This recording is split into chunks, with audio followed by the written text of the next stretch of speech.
आप सुन रहे हैं समाचार एजेंसी ऑफ इंडिया की साई न्यूज में ऑडियो बुलेटिन। नमस्कार, आप सुन रहे हैं समाचार एजेंसी ऑफ इंडिया की साई न्यूज की समाचार श्रृंखला में मंगलवार 10 अगस्त का राष्ट्रीय ऑडियो बुलेटिन। कोरोना वायरस के नए वेरिएंट से परेशान दुनिया के लिए राहत भरी खबर है। वैज्ञानिकों ने सुपर वैक्सीन का फॉर्मूला खोजा है जो कोरोना के प्रत्येक वेरिएंट पर कारगर होगा। यूनिवर्सिटी ऑफ वाशिंगटन के शोधकर्ताओं ने बताया कि हमने कोरोना को मात दे चुके लोगों में ऐसी एंटीबॉडी खोजी है जो प्रत्येक तरह से वेरिएंट से लड़ने में सक्षम है। यह अध्ययन साइंस जर्नल में प्रकाशित हुआ है। अध्ययन में 5 मानव मोनोक्लोनल एंटीबॉडी पर शोध का वर्णन किया गया है। यह बीटा वेरिएंट पर प्रभावी पाया गया। शोधकर्ताओं ने इस दौरान कोरोना से ठीक हुए लोगों में विशिष्ट मेमोरी बी कोशिकाओं की जांच की। मेमोरी बी श्वेत रक्त कोशिकाएं होती हैं। ये उन वायरस को पहचानती हैं और उनके विरुद्ध प्रतिक्रिया देती हैं जो पहले शरीर पर हमला कर चुका होता है।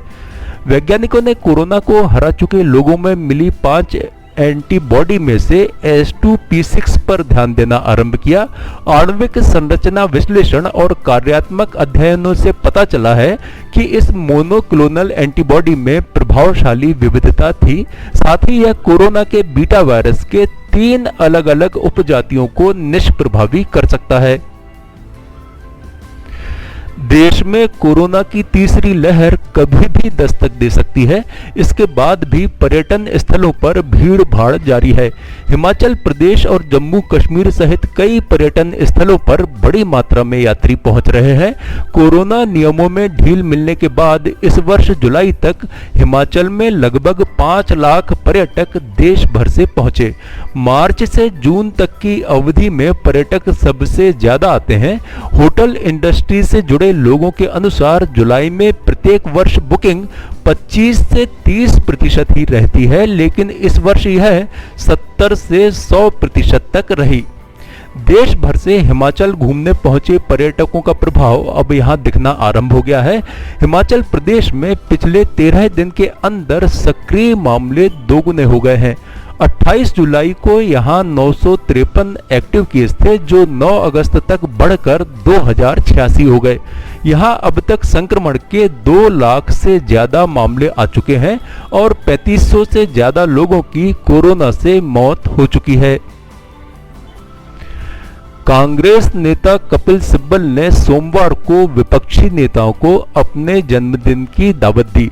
इसमें वैसे तो सरकार को घेरने और 2024 के चुनाव में भारतीय जनता पार्टी के विरुद्ध एकजुट होने का मुद्दा छाया रहा, लेकिन विशेष बात यह रही कि इसमें गांधी परिवार से कोई नहीं था। ये दावत ऐसे समय दी गई है जब राहुल गांधी श्रीनगर के दौरे पर हैं और प्रियंका विदेश में है।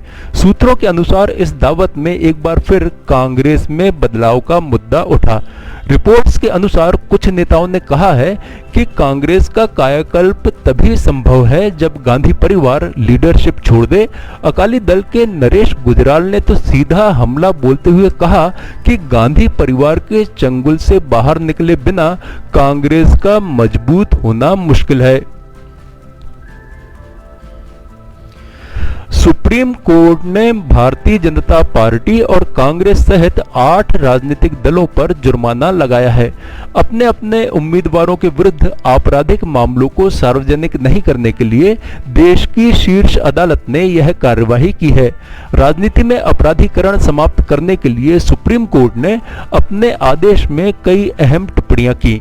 सुप्रीम कोर्ट ने कहा कि अदालत ने कई बार कानून बनाने वालों से आग्रह किया कि वे नींद से जागें और राजनीति में अपराधीकरण रोकने के लिए कदम उठाएं, लेकिन वे लंबी नींद में सोए हुए हैं। शीर्ष न्यायालय ने कहा कि कोर्ट के हाथ बंधे हैं, यह विधायिका का काम है। हम सिर्फ अपील कर सकते हैं। उम्मीद है कि ये लोग नींद से जागेंगे और राजनीति में अपराधीकरण को रोकने के लिए बड़ी सर्जरी करेंगे।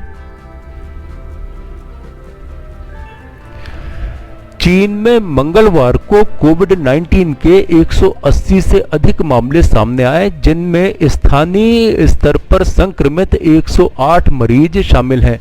बेहद संक्रामक डेल्टा स्वरूप के प्रसार को लेकर बढ़ती चिंताओं के बीच यह आंकड़ा पिछले महीने आरंभ हुई महामारी की नई लहर के बाद एक दिन में सर्वाधिक है।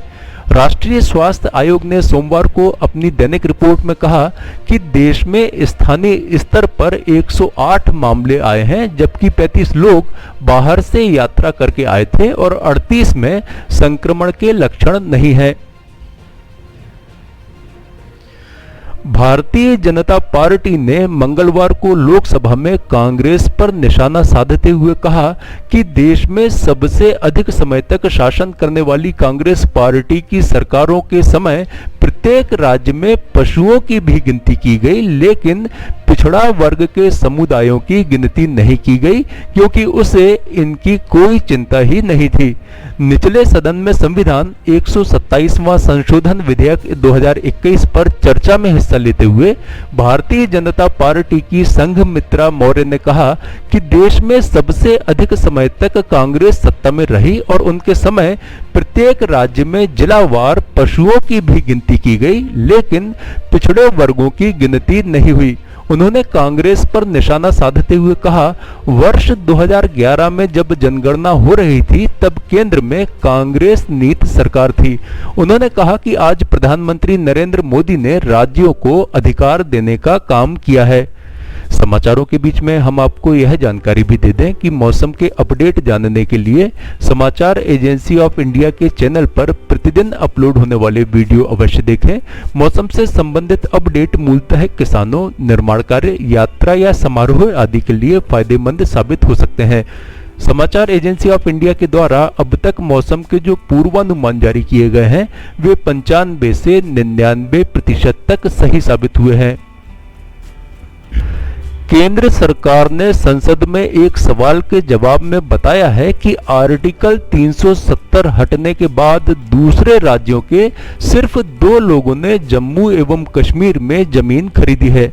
केंद्रीय गृह राज्य मंत्री नित्यानंद राय ने सदन को बताया कि सरकार के पास उपलब्ध ब्यौरे के तहत सिर्फ 2 ऐसे लोग हैं जो जम्मू कश्मीर के बाहर के हैं और जिन्होंने अगस्त 2019 के बाद वहां पर जमीन की खरीदी की।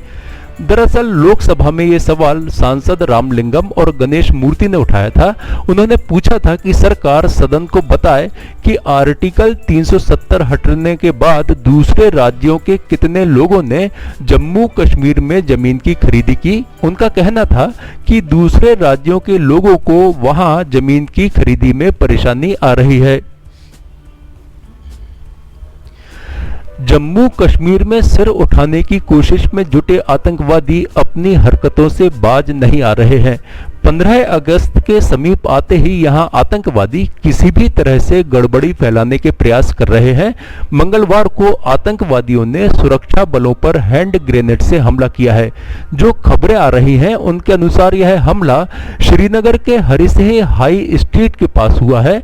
हरिसिंह हाई स्ट्रीट क्षेत्र में आतंकियों ने सुरक्षा बलों को निशाना बनाकर ग्रेनेड फेंका। हालांकि निशाना चूक जाने के कारण ग्रेनेड सड़क पर जा गिरा। इस दौरान 1 से 2 स्थानीय नागरिकों के घायल होने की खबर है। अफगानिस्तान में लगातार हो रही हिंसा के बाद भारत अब अफगानिस्तान में कॉन्सुलेट में कार्यरत भारतीय कर्मचारियों को वापस लाएगा। अफगानिस्तान के मजार शरीफ शहर में स्थित कॉन्सुलेट में कुछ अधिकारी और कुछ अन्य भारतीय अभी उपस्थित हैं। अब इन सभी को वहां से निकाला जाएगा। भारतीय वायुसेना अफगानिस्तान के इस शहर में रह रहे लोगों को बाहर निकालेगी। अफगानिस्तान में तालिबान के बढ़ते वर्चस्व को देखते हुए भारत सरकार ने ये निर्णय लिया है कि भारत के सभी कर्मचारियों, अधिकारियों को मजार शरीफ से बाहर बुलाया जाएगा। मजार शरीफ में मौजूद भारतीय दूतावास की ओर से जानकारी दी गई है कि मंगलवार शाम को मजार शरीफ से एक स्पेशल फ्लाइट नई दिल्ली के लिए रवाना होगी। जो भी भारतीय आसपास हैं वे शाम की फ्लाइट से नई दिल्ली के लिए रवाना हो जाएं। कर्नाटक में इंदिरा कैंटीन स्कीम का नाम बदलने की हो रही चर्चा से कांग्रेस नाराज हो गई है। पार्टी ने साफ किया है कि यदि इंदिरा कैंटीन का नाम बदला गया तब वो इस मुद्दे पर चुप नहीं बैठेगी। कांग्रेस नेता बीके हरिप्रसाद ने कहा कि यदि इंदिरा गांधी नाम बदला गया तब हम सावरकर फ्लाईओवर और पंडित दीनदयाल उपाध्याय ब्रिज के साइन बोर्ड को काले रंग से रंग देंगे।